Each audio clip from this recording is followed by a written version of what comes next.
So what exactly caused the Mudan Incident of 1874? Historian documents reveal that the Japanese government wanted to retaliate for the accidental killing of Ryukuan sailors by Paiwan people living in Mudan in 1871. Scholars say this is the Japanese or Han Chinese version of the event. Paiwan researcher Kao Jia-xin has a different take. Most believe that the killing of Japanese sailors by Paiwan set off the Mudan Incident. Actually, two events were to blame. In 1871, boats with risen from Miyakojima in Japan's Ryukuan Islands draft to Taiwan. 66 of them entered Paiwan Cuscus territory. For a community that had only a little more than 200 people, this was a big deal. Locals prepared sweet potato porridge to welcome the foreigners.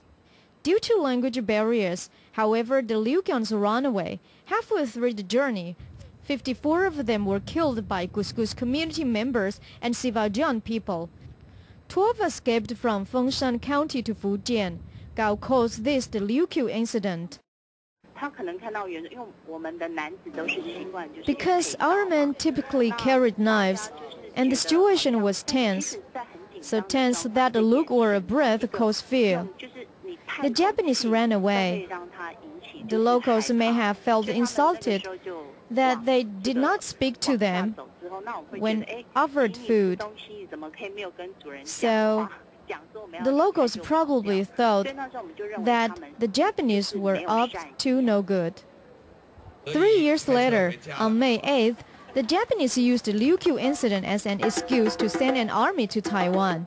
On May 22nd, Governor Sakuma Samara sent more than 250 men to fight the indigenous people at Shimen. This was where Sinvaydjan chief Aruk Kavulangan was killed. On June 1st, some 1,300 Japanese troops split into 3 groups to attack the Sinvaydjan community over the next 2 days. Finally, the 16 Lanchao communities surrendered, leaving the Cuscus and Mudan community to negotiate a truce, thus putting an end to the Mudan Incident. The scars are still there. As a descendant of one of the victims, I feel that we must make our side of the history known and officially recognized. I think that the research process gives me new life. I hope our children can talk knowledgeably about the Mudan Incident and know that we did not intentionally kill the Japanese.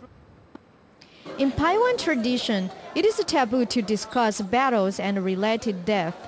This has made it hard for later generations to seek the truth. In order to preserve the community's history, Gao overcame these barriers.